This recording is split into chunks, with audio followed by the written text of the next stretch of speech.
Hi, this is Coach Colette, and with this episode of Coach Chat, we tap into a mission and a belief that I really resonate with. Too often, it seems like mental health and well-being is perceived to be something that only a privileged few get to achieve. And I don't believe this, and neither does my guest, Dr. Alfiee Breland-Noble. She's the founder of the mental health nonprofit, the ACOMA Project, which provides mental health outreach and care for youth of color. Their mission is to help these youth and their families to achieve optimal mental health. Dr. Alfiee defines optimal mental health as the ability to recognize mental health challenges when they arise, understand where to go for help, and support friends and loved ones to also seek help.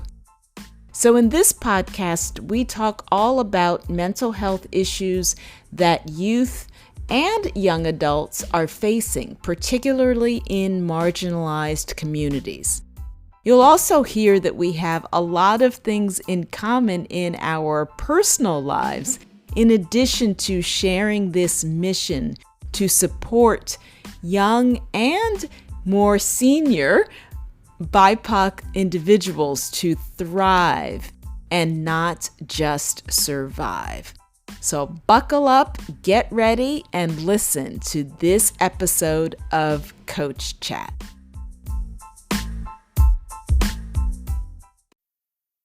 So I am super excited for this episode of Coach Chat. I am here with Dr. Alfiee Breland-Noble, who is the founder of an amazing mental health nonprofit called the ACOMA Project. And she's also a fellow podcaster, but she does video podcasting. So I really got to give her props for that, which is called Couched in Color with Dr. Alfiee. So welcome to this episode. Thank you so much. It's my pleasure to be here. Thank you for the invitation. Oh, I was so excited when I saw you on that webinar that you presented a couple of months ago. And I was like, yeah, I got to get this energy on my show. Thanks. So I would love for you first to define, or is there a meaning for ACOMA, and share with our listeners what that means, or what sort of the history of that word, term, concept. Of course. So I'll try to make a very long story short. I do love to talk, so I'm going to want fair warning. That's probably why I'm in the field that I'm in. But in 1999, I went to the American Psychological Association convention. Dr. David Satcher, one of my idols, was there presenting about mental health in communities of color. And he was one of the first people, even though he's not a mental health professional himself as a physician, to talk about it. And at the meeting, he talked about things like lack of access to care. He talked about socioeconomic status, trauma, all these kinds of things. And it hit me. We can create all kinds of tools to take care of people's mental health, but if we can't get people to come in and use them, how are the tools going to be of use to especially underrepresented, underserved communities? So that was my idea. That field, I did 2 postdocs at Duke in the Department of Psychiatry. That field is a very teeny tiny specialized field called mental health services research and mental health interventions research. And I'm a disparities researcher. So I said, okay, let's put all that together. I'm going to come up with a way to get Black people and other people of color to come into treatment voluntarily. Somebody else needs to fix if the treatments are good. I can't do everything, but I can get folks in. That became the nexus of ACOMA. And ACOMA is from the West African symbol, Akoma, which is a heart. And I added A and made up this acronym. And the acronym is African American Knowledge Optimized for Mindfully Healthy Adolescence. And now, all these years later, right, 20 years later, literally 20 years later, we are ACOMA. And we just, in our symbol, has African-looking lettering, right? We use purple for our to represent royalty, and it has a beautiful red heart in the middle because we want everybody to know that at the center of our work, we see young people, we value young people, and we want young people to know that optimal mental health is something they should have as well. So that's a very long story condensed really short. That's what the acronym was. That's still the spirit of what we do. In ACOMA, we feel, my passion as young people and young adults is for all young people to know that their mental health is important and that someone cares about it. That's so amazing. And I love these history stories. And I know you as a podcaster as well. It's like so amazing to be able to be taken back in time and then sort of bring it forward into the present. And what I really loved what you said about if people don't come in for treatment, right? Like that they're not going to get the help that we need. And I know that you are really aware of the stigma around mental health and well-being. And so have you seen that shift in the years that you've been in this space? I have. Funny, this morning I was thinking about just creating a benchmark for my age. I am the same age as Jay-Z and J-Lo. So that's why I like to tell young people that, because I want them to understand, look, we still hip and we still cool too, even though we of a certain age, let y'all know.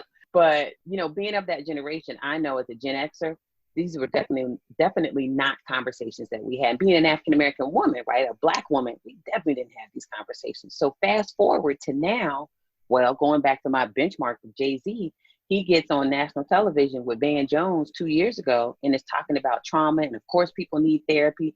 And I'm just blown away, right? Because when I started having community conversations with young people, we literally had a presentation called Hip Hop and Mental Health. And we would talk about like the Ghetto Boys, My Mind is Playing Tricks on Me. What does that mean? What do those lyrics mean? That kind of thing. And that was a way in the early 2000s to sort of pull young people into the conversation. You don't necessarily have to do it in that targeted a way anymore. You literally can just come in and start having conversations because of, I think, one reason: millennials. These young Black and brown millennials are all over these conversations about mental health. So while that's important, and I give them so many props and so much kudos for doing it, I do still think you have these generations sandwiched around them, right? So Gen Z, you know, maybe a little bit less likely to talk about because they're young. And then Gen X and older, the baby boomers and veterans, they still not talking about it. So I think in some ways, millennials have really opened the conversation, particularly in communities of color. I also think, I think we still have a long ways to go in terms of people being willing to take that step beyond acknowledging that mental health is something we need to address and actually getting care. I think that's still where those nuggets of stigma lie. Well, yeah, it's good for other people, and I'm all about taking care of mental health, but let's do self-care because I'm really not trying to go see no doctor, anybody, or coach or whatever, right? I'm going to do this on my own. But that's what I would say. I've seen some shifts, but some stuff feels like it's almost intractable sometimes. It's so ironic hearing what you said, which is totally on point.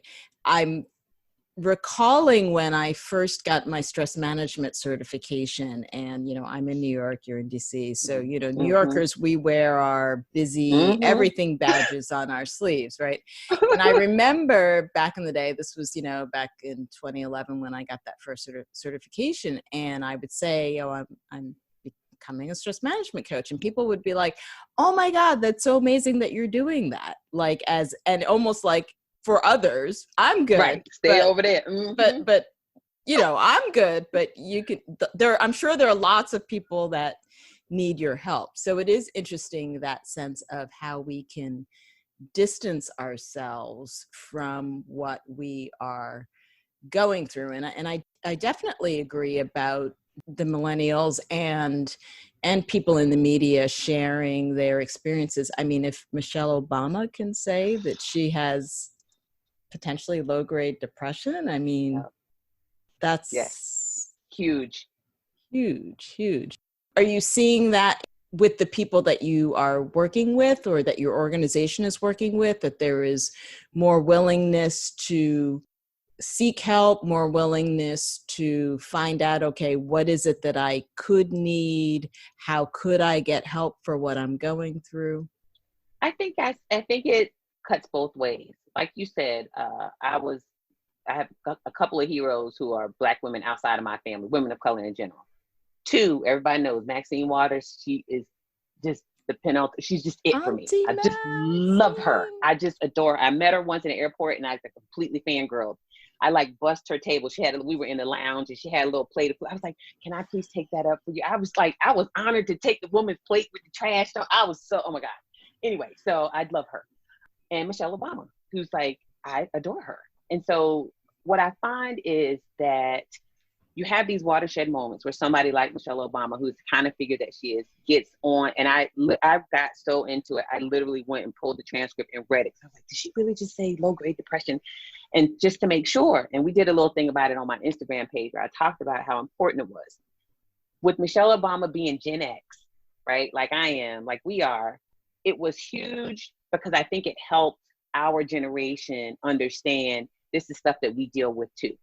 So in that sense, I do feel like it is more and more opening up the conversation. I think where this has nothing to do with Michelle Obama, where we lose a step is that the stigma is still associated with, like you were describing when you got your training, is still removed from us. So it's nice to talk about mental health. It's nice to be able to articulate. So for full disclosure, I am a poster child for generalized anxiety disorder. I am the ultimate worry wart. So I try to be very open every time I have a chance to say to people, this is what, I mean, they can't see me, but this is what anxiety looks like. And I get people, all races, ethnicities, genders, sexual orientation, like in tears at the end of my talks. It was like, oh my God, yeah, somebody understands. I'm like, yeah, I understand. Just because I do this work doesn't mean I'm not affected by it. So in the one sense, it's nice that it's like baby steps. We're able to say that these are things that are important. But just like you said, when you were describing getting your certification, congratulations, by the way, we have to celebrate those victories for women of color. It's still not something I apply to me. So yeah, that's nice that you, and then the other thing that cracks me up, I'm sure you've experienced this. People say, oh, I'm so proud of you for getting that. And then, long pause. And then they start asking questions. So, I have this thing going on where I blah, blah, blah, blah, right? Trying to get, I call it free therapy. And my husband used to tease me. He would say, this was back when I was in grad school. Some of these people are your friends because they're really trying to get free therapy out of you. And I was like, huh? And I didn't get it, but he was totally right. So I still think the stigma is around actually being willing to acknowledge and apply the concept of the import of mental health to ourselves. It's nice for those other people out there.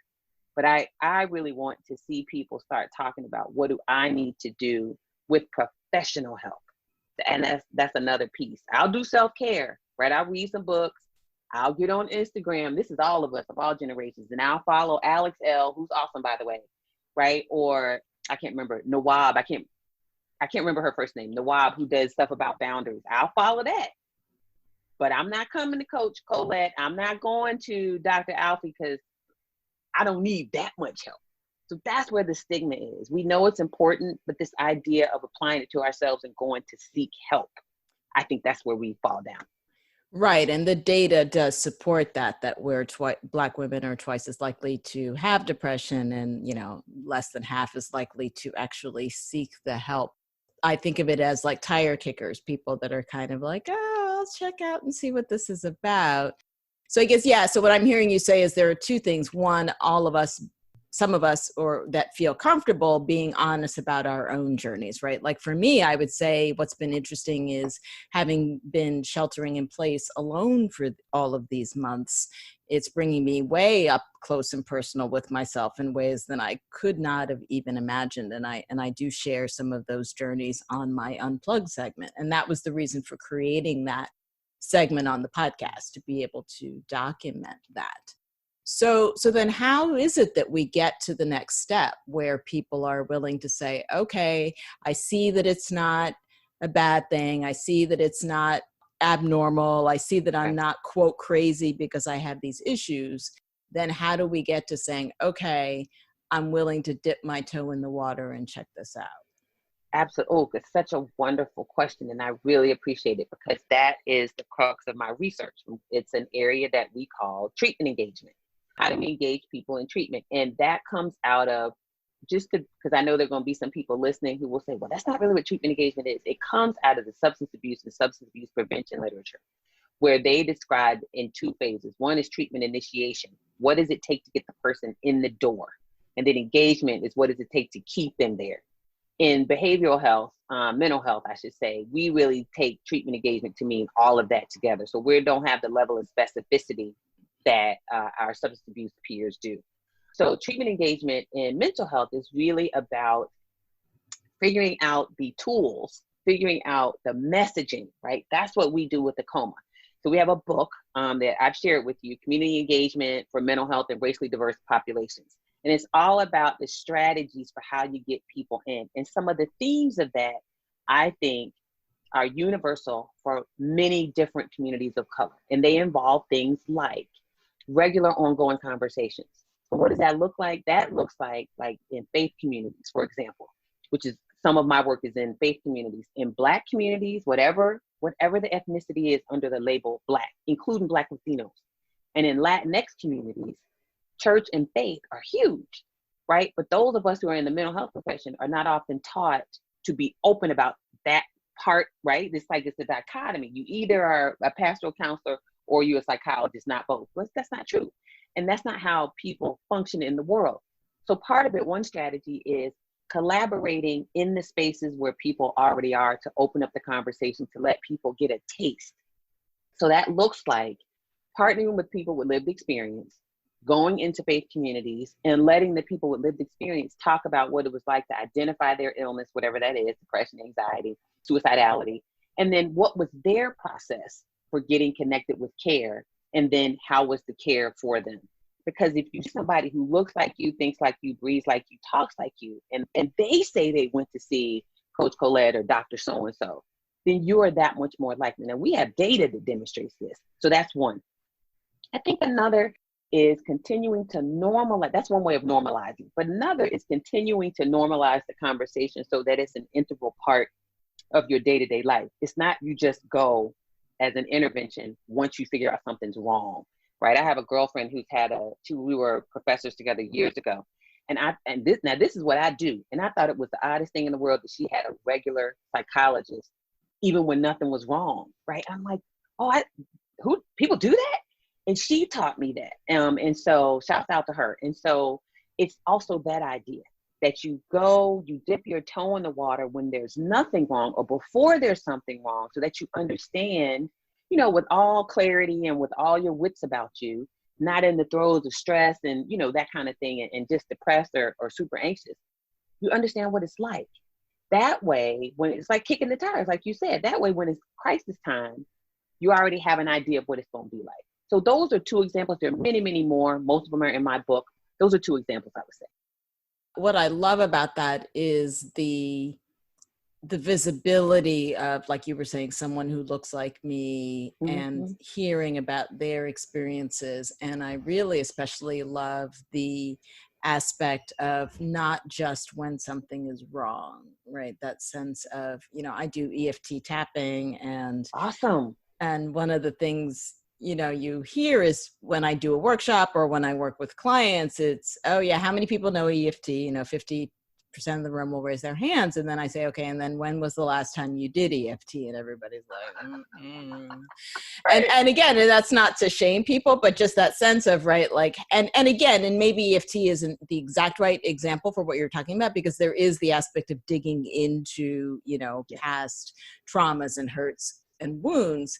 But yeah, that example of being able to get some type of support, or even, I know you were talking about the difference between self-care, but being able to do something for yourself that supports and buoys you outside of just a crisis moment. I That's really exactly right. appreciate that.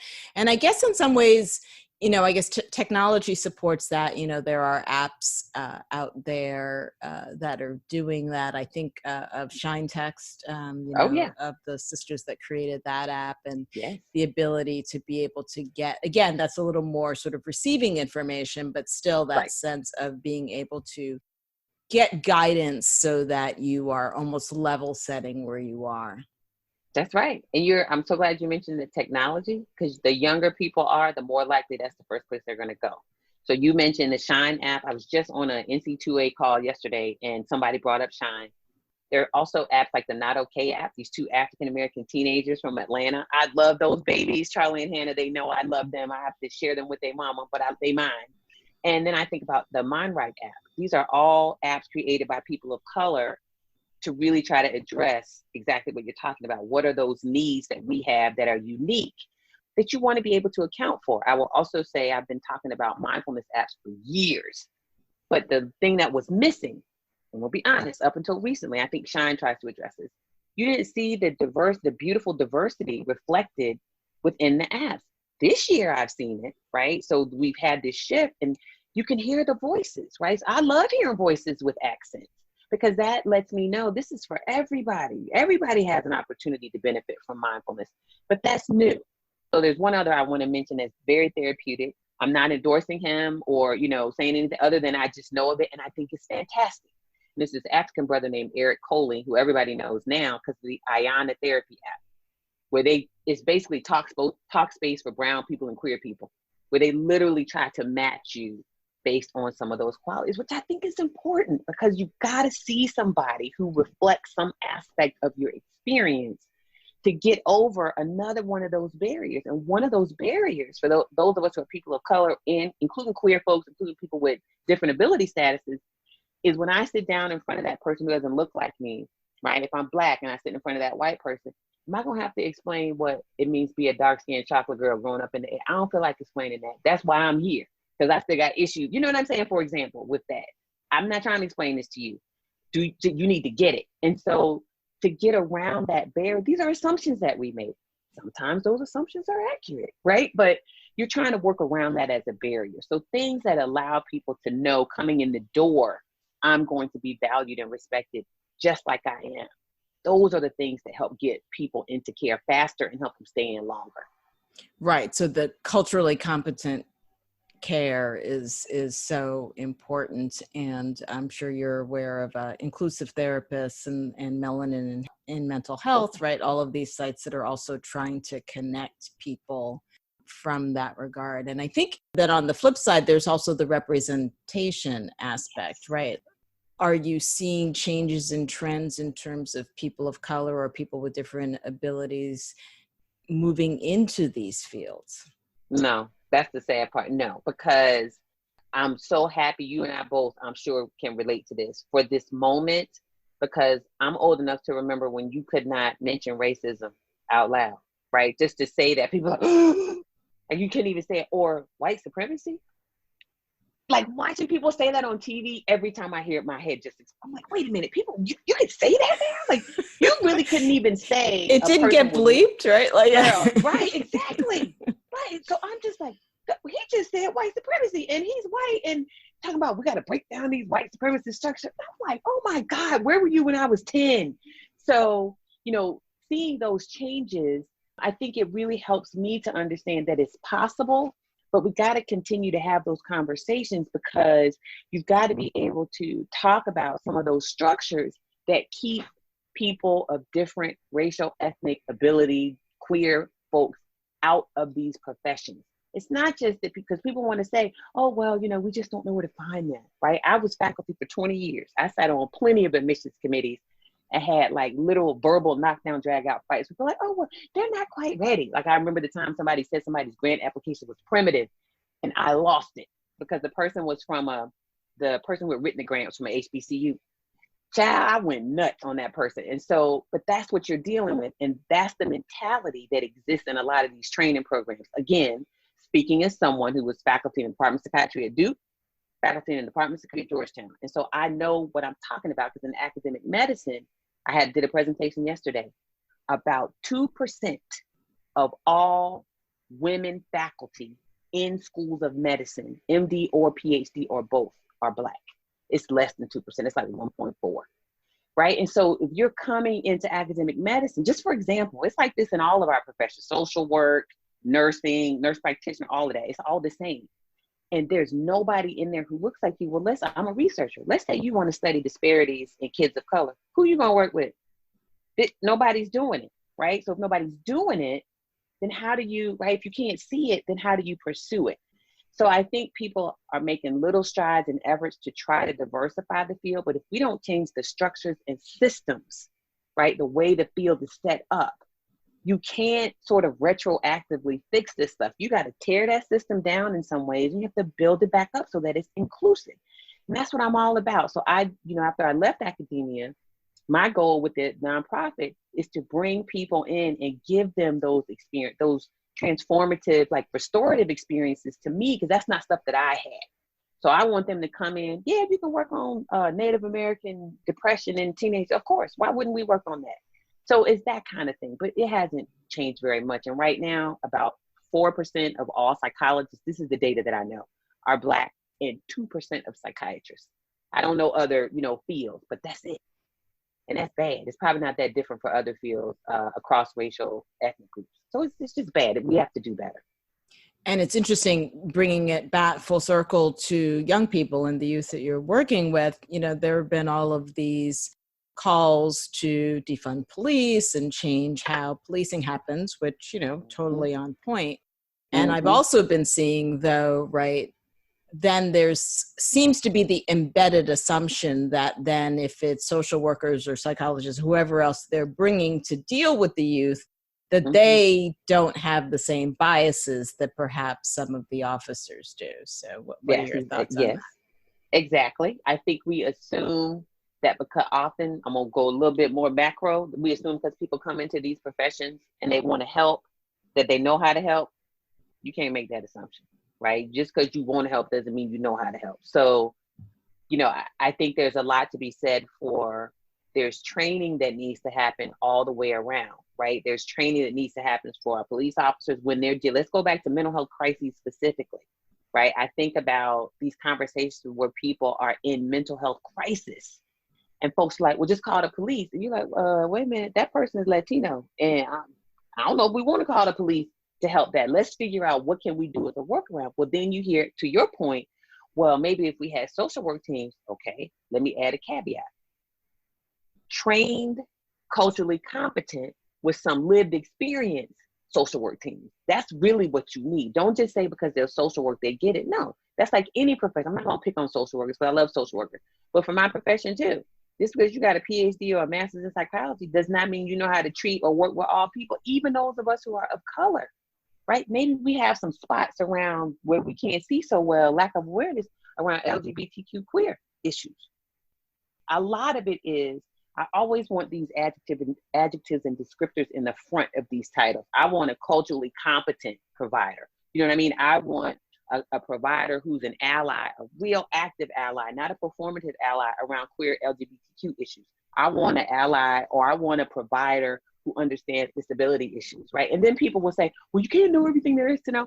Okay, true, but you can know something. So it's not either you know everything or you know nothing. No, there's a continuum. You need to be always learning. The same way we ask people to do CEs around ethics. I heard somebody say this yesterday on a call. He works in the counseling center, a psychologist from Georgia. He said the same way we do CEs for ethics, we should do CEs for cultural competence. I was like, yes, honey, I'm here for it. Let's do it.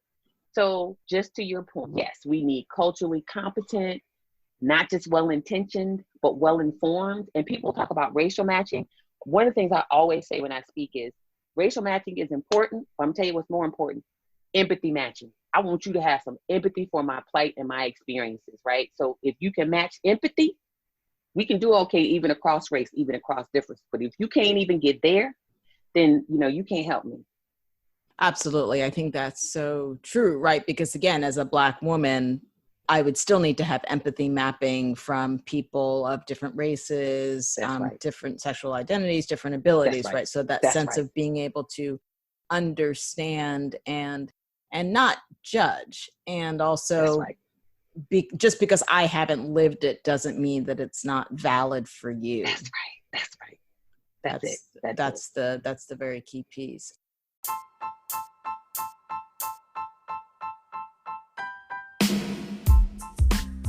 So what do you think of the episode so far? What are your main takeaways? Before we jump into the next segment, I have a question for you.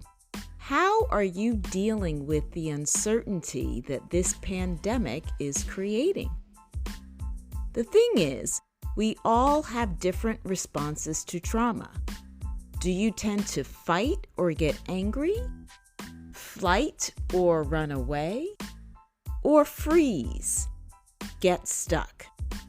We're all being impacted by this situation in different ways. The goal is to recognize how you respond, find healthy ways to release your anxiety so you can take steps to thrive once all of this subsides. It is possible when you start within, and I would like to help you to do it. You can visit my website, startwithincoaching.com, and at the top, click Start Here to schedule your complimentary activation call. We can talk about what's going on in your life right now, how you are in your mental health and well-being, and where you would like to be when this all ends. So go to startwithincoaching.com and click Start Here to start your journey within. That's really amazing. And I wanted to switch gears a little bit and talk about what you're doing to walk your talk. So how do you stay sane and healthy and thriving in all of this that we're dealing with right now? Right, so I'm going to be honest. At this point, it's not a secret. It used to be a secret. I say, if you tell anybody, I'm going to tell them I didn't say it. All right. So now I'm honest. I don't do meetings before 10 a.m. ever. Because my morning, so I'm sure there are people who are going to be listening. Yes, girl. I'm sure people who are listening, like, oh, that's why she don't do that. You're right. Because I spent again, we talking about being Black women. I spent, in some cases, wasted 20 years of my life showing up for grand rounds, right, at 8 a.m., sometimes 7:30 a.m. because it was mandatory, showing up for faculty meetings, staff meetings at 8 a.m. I said, I don't have to do that because I work for me. So I don't have to be in many of y'all's meetings if I don't want to. And I also know, because I'm anxious, that I need the morning to literally, as my cousin taught me, get my mind right. My cousin from Mississippi, right? I gotta get my mind right. So how do I get my mind right? I meditate every day. That I can't miss it, right? So before I open my eyes, when I wake up in the morning, before I open my eyes, I'm already setting my intention for the day. And typically my intention is about peace, some combination of peace and love, and walking on my path, or being in Alfie's vortex, right? It's got to be my positive vortex. I got to be moving towards the stuff that's important to me. But if you don't know what's important to you, you can't walk in that path. I'm always trying to walk in the light, because I am a very, more often than not, positive person. Sometimes I get down. But how do I stay positive? It's always being in that vortex, always being in that space of thinking about peace and love, and how can I set that for me. So no meetings before 10 a.m., making sure that in the morning I meditate, and I exercise a lot. A little bit of jogging. I hate running. I used to be a runner when I was in high school. Now I can't stand it. But I try to run. Okay, my obsession right now, I'm so dating myself, but I don't care because I love it, is this brother named Phil Whedon. He does extreme hip hop with Phil. Step aerobic. It's the bomb. So we're like in there. I'm stepping to Boot Up, the remix by T-Pain. And oh my God, it's awesome. He has this old school song where you do all the old school dance. I'm in there doing the prep, and oh my God, I love it. Right. And that's 3 to 4 times a week. And I lift weights. I love lifting weights. So, I always try to cultivate, people say, an attitude of gratitude. It sounds cliche and corny, but I'm always trying to cultivate maybe not just an attitude of gratitude, but an attitude of love and peace. That's always what I'm seeking. And then the other thing that I do is, when I get upset, when somebody does something and my response is to be upset, I try to take a moment and take a step back. So because we've been on quarantine, I have 2 kids, my spouse and my dad lives with us. I will go outside and literally just stand on the front porch and just let the wind whip by. We live on a busy highway, just that kind of stuff. So that's really important. And then with my nonprofit, one thing we just stopped doing, we'll pick it back up soon. Right around time quarantine started, we were doing midweek meditation at noon on Wednesdays for just 10 minutes through our IG page to introduce young people to what meditation looks like. So it doesn't sound so weird and hokey. It's literally just sitting and being still. I practice mindfulness meditation. So those are all things that I do. And I love shopping. So I'm always looking on shopping websites, like dreaming about stuff I want to buy. And I do vision boards. And there's one, well, people can't see it, but I keep positive signs, right? I create space. So one of my signs says, live your life with intention, live the life you've always dreamed of living. And when I've done TV appearances, people can see it. And I always get these notes, like they're like, oh my God, I love that sign. And I forget that it's there. You're like, you got to cultivate a space around you that supports and uplifts you. You have, especially as people of color, we have enough beating us down day to day. We shouldn't do it to ourselves. So you create space. I don't care if it's a corner of the bathroom where you got a bamboo plant. You've got to create and cultivate a healthy space for yourself. So I know that was a long-winded answer, but those are things that I do to take care of myself. I love it. +1 on everything. And I feel like I was more often than not sort of the no meetings before 10, pre-COVID, pre-quarantine, but post-quarantine, it's even like, you want to see me before 11? Like, it's, all my clients are going to be like, what? Yeah. Like, no, it's like, and by interns, you're like, that's why. Yeah. Because it's that sense of, particularly, I think, with the quarantine and everything being virtual, I feel like that sometimes you need the extra time to be ready to, because once the computer is on, it's on. It's on. Yes, ma'am. Right? There's no, I don't, raising my hand for transparency, I don't take as many breaks as I should. Right. Whereas if maybe I was in a co-working space or somewhere else where you you get up, you do, blah, blah, blah, right? So I love that. And I love the positive space. And I'm also a meditator. So I think absolutely. And I'm also a runner. So we must be like sisters from another. We are, honey. We are. Yeah, we're all connected. We are. It is what it is. We soul sisters. Exactly. So one of the other questions I ask all of my guests to share is, what does start within mean to you? That's a great question. I knew when I was preparing that this phrase and this thought was going to come in handy, right? That there was going to be a space for me to use it. And it just hit me like a beam of light. I think the start within, what it means for me is nothing exists outside of us in this realm, in this plane, right? Of this physical plane of things we can see, touch, taste, and feel until it exists inside of us. So if I have a vision, I'm always about these visions. And if I have a vision for my life, which I do, right? It's like world domination. My family teases me. We got Dr. Alfiee world domination plan. It has to exist within me. So for example, full disclosure, years ago, I had a dream in my head about a salary. I'm just going to tell it all. And the salary was, I want to make $150,000 a year, right? This was a long time ago. And I kept thinking, this is possible. Now, PhDs in psychology, we don't make that kind of money. That's not, for some other, they're like 150, that's nothing, right? But if a PhD psychologist, as an academic, you're not making that kind of money, particularly not as a person of color, right? You got a few outliers, but not really. So it was in my head. I just kept saying, I need to make this. It just was in my head. I had it on my vision board. And part of it was, this was around the time Barack got elected the first time. And I saw something that said what Michelle Obama's salary was. It was like public knowledge. She was making $225,000 a year at Northwestern being general counsel or something that she was. And I was like, oh, I can do half. Let me just try to do like close to it. I can't do that.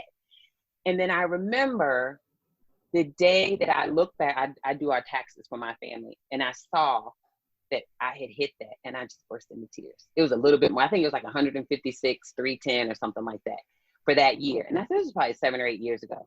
And I just burst into tears because the only reason, I'm telling you, this is what start from within means to me. The only reason it happened. And then I got one other quick story. I had this dream about having a Mercedes-Benz SUV. Girl, I was like, I don't know how people do it. Those are so expensive, right? This is so shallow. But I printed out a picture of what kids were like 2 and 2.5 and like an infant. And when they were little, I would say all the time, one day mommy's going to get a Mercedes-Benz GL 350, I think it was. To the point where the kids would say it. They would go to school and say, my mommy wants a Mercedes-Benz GL 350. It took me 9 years, almost to the day. And I got it on my 49th birthday. And I have a picture. I still have the picture on my vision board of the one that when they first came out. And then I have a picture of me standing beside it. And there's a 9.5 year gap, or I think 9.5, 10 year gap in between. Because like those are shallow things, but because that's what start from within means.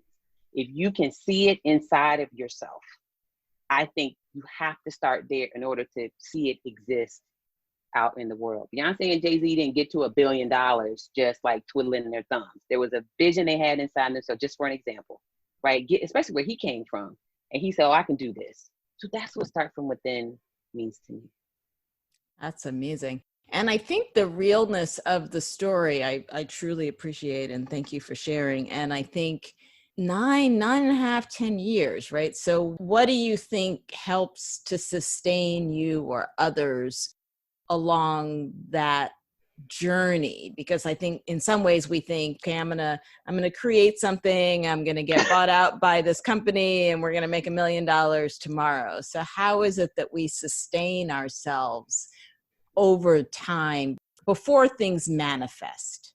Yes, I think you have to have a real, I don't want to use the wrong terminology because I don't want it to be offensive. You have to have a real laser focus, that's the way I can say it, on what it is that you want. I'm not saying you're constantly thinking about it to the exclusion and detriment of everything and everyone around you. I'm saying that you keep reminding yourself that it is possible. This is possible for me. When you see somebody, when I would see other people with it, I think I might have shared, I went to Howard and my daughter plays tennis. So we would be going to tournaments and I would see people, just, a couple years ago, I would see people in the Mercedes-Benz SUV with a Howard Bison, and I'd be like, yeah, that's going to be me, right? And so I wouldn't get mad because they had it and I didn't have it yet. I would say, okay, this is just a sign that I can get there. And I think that's what it is. It is an active cultivation of this idea. I may not have it yet. There's this old joke about I don't even know the joke, I'm not gonna mangle it, but it's a little boy digging through horse manure. And somebody asked him, baby, what are you doing? He said, well, with all this manure, gotta be a horse in here somewhere, right? So he's got this attitude that it's in here. I just gotta keep digging. And I think that's what we have to do. But I always talk to people, I'm sure you do too with your clients, it's an active process. It's like active coping. You don't sit down and relax and it changes. You have to be doing something. So I remember hearing somebody say a long time ago, buy the air freshener. You remember we used to have those little Christmas tree air fresheners? Go buy you an air freshener, right? Or go buy you, and I did this, buy a keychain, Mercedes-Benz keychain. What is it, like $5, $10? You get a little cheap metal keychain and just hang it up in your room, hang it up on the wall with a thumbtack or something. And every time you see it, you remind yourself, one day there's going to be a whole Mercedes-Benz surrounding that. Or there's a dream job. Or you want to build a tech company, or whatever it is. Create the logo. You got these Canva and all these things that you can use. The podcast. It was something like in the back of my mind. And then one day I said, well, let me get on Canva and make me a little logo. And it just sort of happened. So I think that's what it is baby steps every day, baby steps periodically that keep you in the mindset of whatever that thing or those things are. And they don't have to be material things. It might be, I want peace in my life. So you go cut out pictures of lotus flowers and you hang them up all over. Every time you look at the lotus, that's reminding you that you've asked for peace in your life. And as things happen, people, places, and things fall away, remind yourself, oh, they fell away because I said I wanted peace. And that's drama. I don't need that drama. Let them go. Please don't bring them back. And so for me, that's what it is. And I always try to give people active, simple strategies because, people in our field, we're good with the platitudes about, oh, you just have to be happy or you just got to do. People don't know how to do it. So our job is to tell them how to do it, give them some ideas and let them pick from this menu and maybe something will help. So that's what I try to do to keep that focus. That's amazing. Yeah, I think that's so true about visualization and figuring out what are the symbols, what's the representation. I love that, the lotus flower for peace. The beach is my happy place, so I can see. We are soul sisters. Yes. Me too. It's not vacation if it ain't a beach. Like, just miss me with that. I just got to be the beach. But I'm sorry. Go ahead. No, it's great. But I can go in my head, like the beach is my happy place. And I will say, sadly, I have not yet been to the beach this year. Yet I could go to the beach in my head. And I have noticed through all of these months that it still brings a smile to my face to go to the beach in my mind and, see myself in the sand and visualize the waves, right? So it is interesting that over time doing that repetition, like I don't actually have any pictures of the beach in my space right now, but I can go there in my mind. So I think it's Yes. very helpful to think, if you're not there visualizing in your mind, the pictures can be that great representation before you get to that inner visualization. That's right. Amazing. All right. So I guess post-COVID, we're going to need to go to the beach. We're going to need That's to it, go girl. for a run. That's right. Now, I can't keep up with you, but I'm still going to try. And I'm laughing because as you were talking about going to the beach in your mind, I know nobody can see it, but you can see it. That's Greece. So and it has a thumbtack hole in it because it's on my vision board. So that it just speaks to what you're saying. It's something. I'm totally lying. I just realized I actually still have my vision board up from 2 years ago, and there are pictures on the beach. And that's actually a manifestation. So I actually had a picture of a woman sitting and meditating on the beach. And I had this thought that I wanted to do like sessions on the beach. And sure enough, that summer we did Friday Feels, and I connected with a friend who's a personal trainer.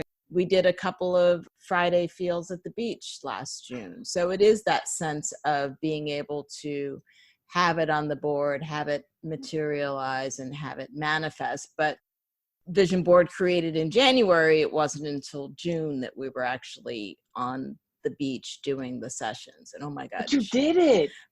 So next time y'all do that, when we're out of you let me know, because I will come up there just for that. I love that. That's fabulous.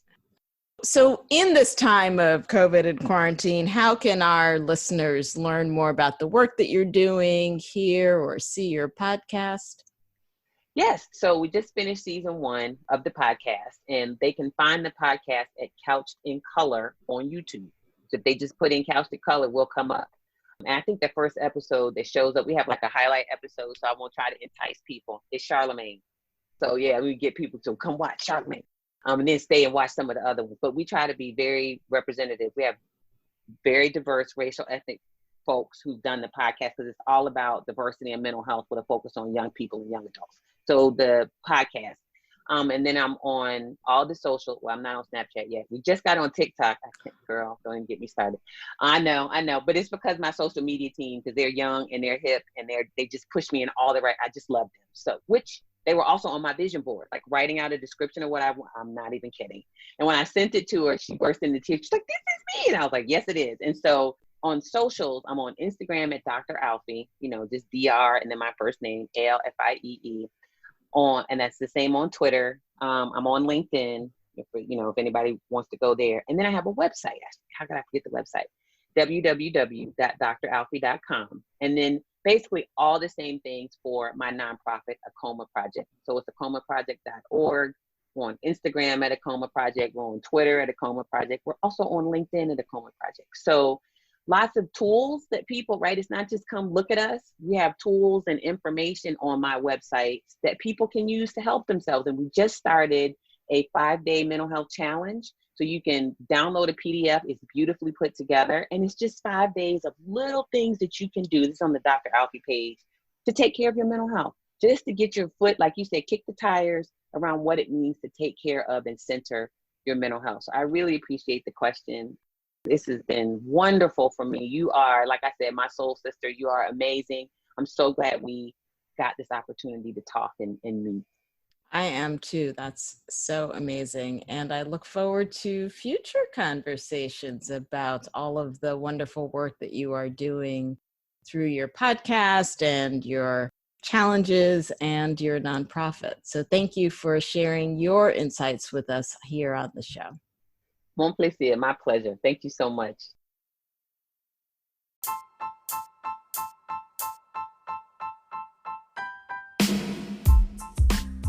If you enjoyed this episode and haven't already subscribed, you can do so on Spotify, Apple Podcasts, or wherever you like to listen. You also can connect with me on Instagram at coach_Colette for more inspiration on personal growth and wellness. Stay tuned for another episode of Coach Chat and get ready to start within to finish strong.